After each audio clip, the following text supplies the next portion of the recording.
This is the AM News, the first news bulletin on the Joy News channel. Details now. The minority has clashed with First Deputy Speaker Bernard Ahiafo, accusing him of being partisan. This comes after the Speaker denied ranking member on the Health Committee, Nana Ayuefriye, from making an urgent statement on the ongoing nurses' strike. This is what transpired on the floor. Take a look. Mr. Speaker, I think that we can take an adjournment to tomorrow, during which those statements that you have admitted can be made. There's no difference between today and tomorrow, Mr. Speaker. Yes, I rise to second the motion. In doing so, Mr. Speaker, I make this statement. Honorable Afriye, if you don't take time, I will send you out of the house. I'm not worried about that. Why are you taking liberty for nonsense? About that. It's an issue of urgent public importance. I can leave. In doing so, make one statement. I can leave. I am ready to leave. What do you mean by in doing so, make one statement? I am ready to leave. You can take me out. I'm ready to leave. Mr. Speaker, we rise to make this statement on an issue of immediate and far-ranging concerns to our country. The ongoing national strike action declared by the Ghana. You are hereby directed to walk Afriye out of the house.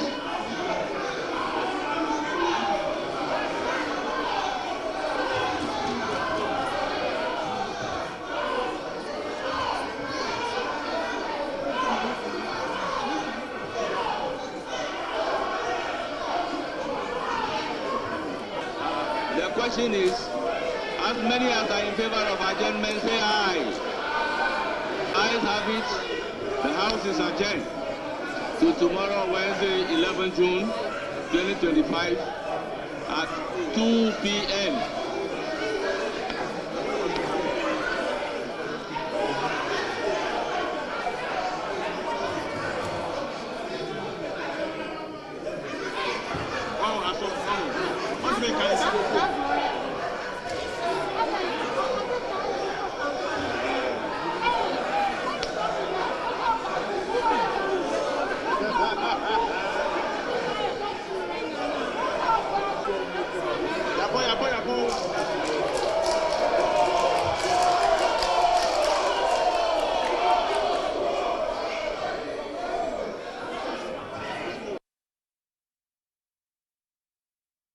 Well, the ranking member, in an address to the media after that incident, accused the Speaker of Parliament of being biased and partisan in moderating affairs on the floor.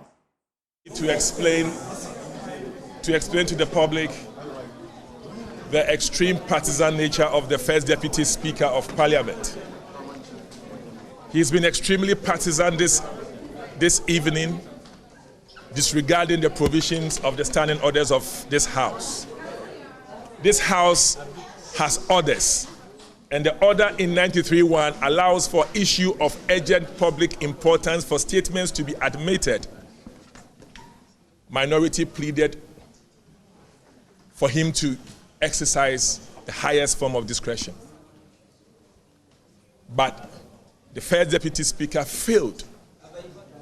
I think the First Deputy Speaker has a lot to learn from the Speaker himself. The Right Honourable Speaker is extremely liberal, encourages the provision and the execution of the standing orders. But the First Deputy Speaker, who is extremely partisan, has denied us the right of the minority to exercise what we have to do as far as this strike is concerned. What did we do this morning? We met you and then made you aware of our position. But it doesn't end there. Our business is in the House. So we made a statement, a joint statement between myself and Jerry Ahmed, basically to get the hands out to capture our position. And that's the way we work. And from this, you can deliberate on it and then put the necessary pressure on government to do what it has to do. But that is official. Regardless of the press conference we had earlier, this is our work. And the only way to have made it formal was to go through an urgent statement. But he has refused that. He has refused that. when the other 93(1) allows him to have admitted it on issue of urgent public importance. In issues like this where people are dying, if this is not important, what's our business in the House now? Threatening that he is going to expel myself and my colleagues out when we're trying to plead on nurses to go back to work and also ask government to be reasonable with their posturing towards nurses. What else do you expect from a minority? A reasonable minority. A reasonable minority who are not playing politics, unlike them. Whenever they had opportunity on health, they always played politics. A very reasonable minority here, we understand that nurses, their rights don't have to be breached. We understand the nurses are so right.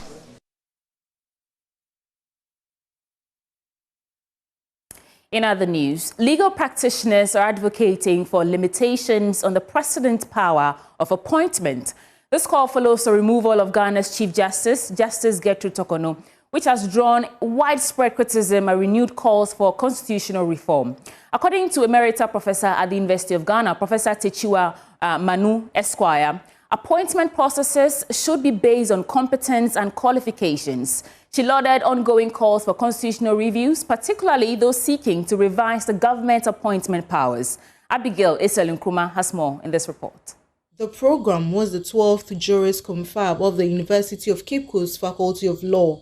The event was under the theme, Rewriting the Rulebook, Constitutional Reform in Ghana, a theme the Dean of the UCC Faculty of Law, Julia Selman Ayete Esquire, acknowledged as timely. The theme of this conference is not only timely, but critical to Ghana's future.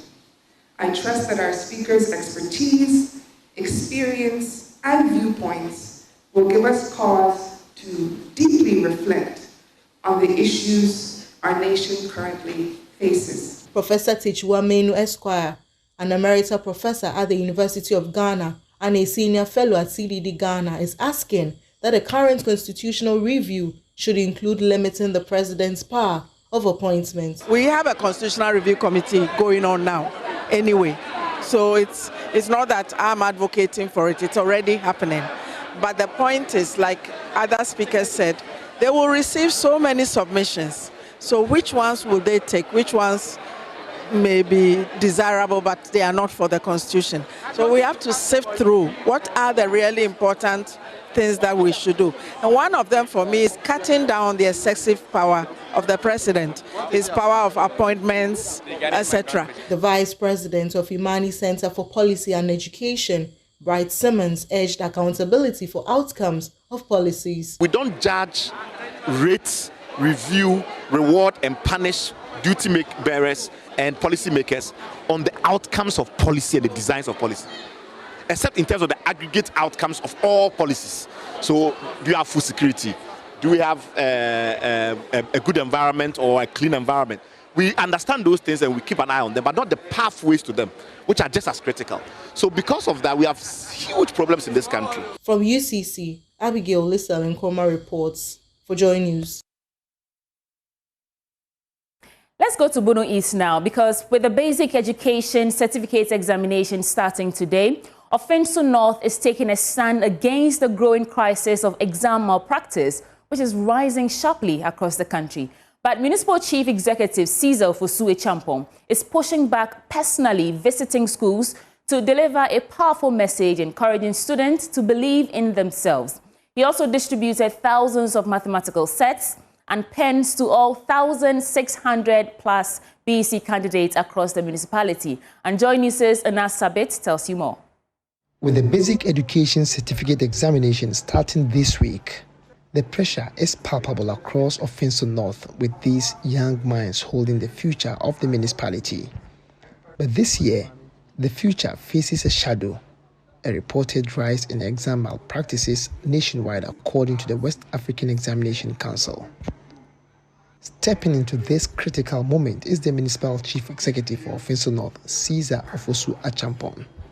He is on a mission not just to wish them luck, but to arm them with belief and the literal tools for success.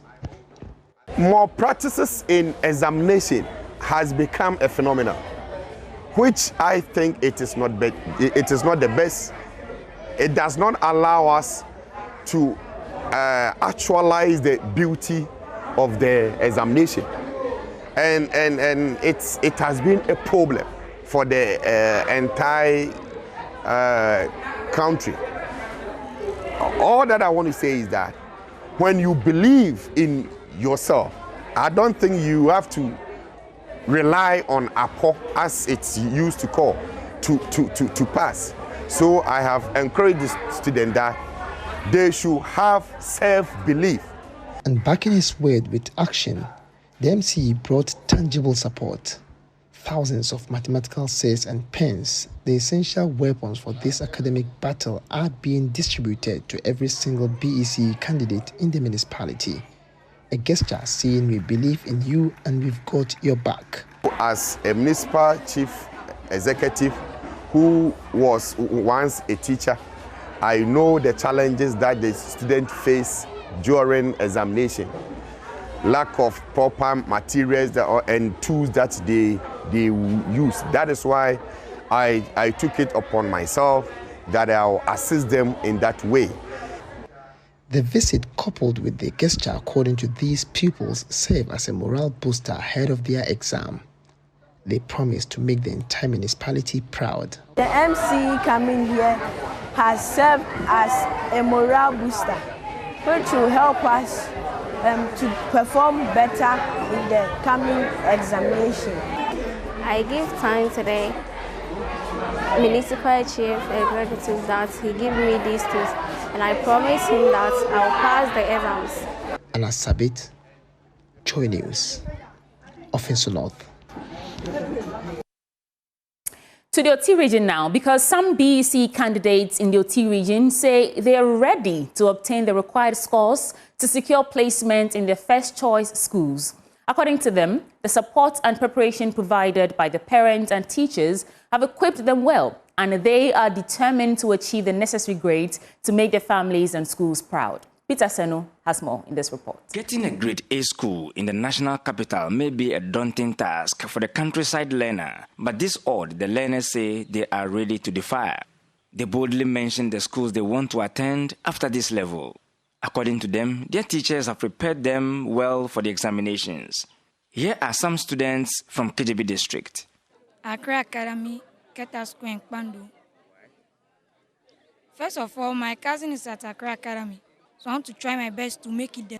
It has been quite good because during the exams, I've performed quite well, and then if I continue to learn better, I can make my range of what I want to target, which is 14 to 17, and then also improve the image of my school. I'm prepared because our teachers have prepared us enough because they organize extra classes for us, night classes and even morning classes. Another set of students I spoke to were candidates from the Kratchi East municipality. Here is what they have to say. So I'm well prepared and I do solve more questions that my previous or my past seniors have solved before. So this is how prepared I am, and I promise that when the paper comes, I'll boldly pass. I expect to get aggregate 6. That is the aggregate I expect to get. My first choice is Accra Academy. My second is Weman Senior High. We solve a lot of past questions. My parents also provide me textbooks to learn all the subjects, to learn and be able to pass my BECE. And I promise them I will make a grade 6 to be able to make them proud of all the payment they've done. Some of the teachers have also indicated a challenge in question pattern by WAEC in 2024 as a challenge they had to deal with to prepare the students for the examination. Atara George is one of the teachers who prepared candidates for the exams in KJB district. One of our major problems is that not long ago, the system, that is the curricula, has been changed. So in changing from one step to the other, it has been a problem with us. This last year's examination, the questions were not set the way it has been. So this time we have taken much of our time to prepare them towards the likelihood of the way the questions will be set. They have written many trial mocks towards this particular examination. We can only wish them the best of luck and excellence. Peter Senu, for Joy News.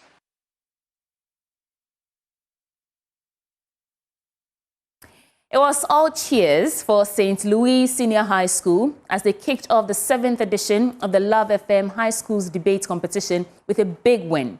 The girls competed at Confanoche Senior High School, passionately arguing against the motion, quote, online learning platforms are more effective than traditional classroom learning. Afenyo-Markin caught up with the excited team after their victory and now reports. We are here at the Christian Service University today, where day 2 of the Love FM High School debates just ended. I have some of my debaters with me here. They debated on national issues, and today's competition, I must admit, was very tough. Many people engage in galamsey just to feed their families. Considering its devastating effect, the government have had to find alternatives to provide livelihood for the many unemployed. Once elected, leaders avoid cracking down on illegal mining. To protect their political benefactors, this reveals a deep conflict of interest and a deliberate unwillingness to fight against the menace. So I'm going to be speaking with KNUST SHS first. They won for the motion that free markets should be examined in Ghana. Okay. How do you feel after the competition? I feel very happy and excited. At the same time, I feel like I have to do more to be able to match up to some standards. Okay. So how do you feel coming top of the competition today? I feel so excited because in our zone, Bompata Presec was the winners, but fortunately for us, we are able to beat the winners of Zone 3, so I'm so excited. Expect much from us because we are going to up our game in the round of 16. We are going to be unmatchable, in fact. Let me speak to T.I. Amas. You were the principal speaker on the topic concerning galamsey. How do you feel after the competition? Oh, I feel very excited and very happy for this victory. And all we want to say is that there is more room for improvement, and we are bringing massive fire for the round of 16. I felt like I was losing my soul, but the quote from Bob Marley was keep ringing in my head that whom the crown fits, let them wear. So I was so steadfast. Expect much from us because we are going to work harder so that the whole Ashanti region will believe that we are indeed the Phobians. I have with me here Kumasi girls. Today wasn't so good for them, and they are here with their madam. What do you think went wrong today? Thank you so much. In fact, I did not understand the whole narrative. Seriously, I'm confused and I need clarity over this. Other than that, we are not okay. Okay, supporting speaker, what do you have to say to support what Madam just said? Thank you very much, and I'm so glad, at least not having anything at all. We won our contest today over T.I. Amas, and just like my madam said, we will protest until we are declared winners because we don't understand this. After they declared the result, I was very happy, but then everything got so much confusing. We're going to protest on this, so they give us the clarity about what they're doing. So while others are excited about their win, others are not so happy. I am reporting right here at the Christian Service University. My name is Afenyo-Markin. I will bring you more updates in the coming days. Afenyo always puts a smile on my face, and that takes us into our business update now with Benjamin Akakbo. Welcome to your business updates. Now, Ghana and other developing countries could be hit by some fresh threats that will affect the growth of their respective economies. This was captured in the latest World Bank report on global economic outlook. There's more in this report.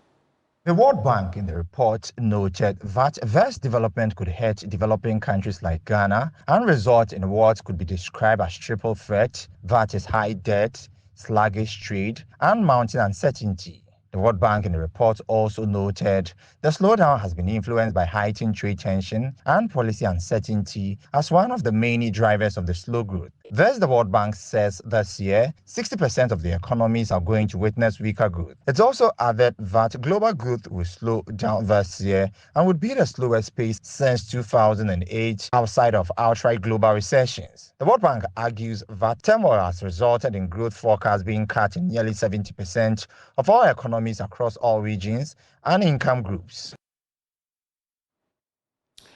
Now, the Ghana Chamber of Mines has expressed confidence that the mining sector will continue to play a vital role in supporting the stability of the Ghana cedi in the medium to long term. Speaking at a press conference in Accra, the Chief Operating Officer of the Chamber, Ahmed Dassana Nantogma, underscored the importance of strategic collaboration with key stakeholders, particularly the Gold Board, to sustain the sector's positive contribution to economic growth. I think that mining companies have always been responsible in their activities, paying the taxes the right amount at the right time and supporting the state. So if what we are doing has led to this stabilization, we are very happy to applaud ourselves, as you say. But it's not because when they repatriate their profit, it affects the city. Mining companies return over 74% of whatever they make into this country. And that has been the norm over the past 10 years. So it's just the approach to how we are using our currency that has helped change. And also, like Ken said, geopolitical activities also affect some of these things. If you know what Trump is doing, the tariffs and against what China, a lot of people are moving away from the dollar. And that also let the dollar reduce the shine. So those things, but working together, even with the Gold Board and everybody, to keep the mining industry afloat, then we can continue to see that we have a long-term stabilization of our currency. We don't want flash in the pan. Today is up, tomorrow is down. We want something that is stable, that is sustainable, and that mining companies who are contributing to this can then, for once, be appreciated for what we have been doing all these years. Because when it goes bad, they say mining companies. Anytime it's good. But when it's good, people are a bit shy. But we have been bringing a lot of currency back into the country. Now, from those stories, let's get into our commodities market now.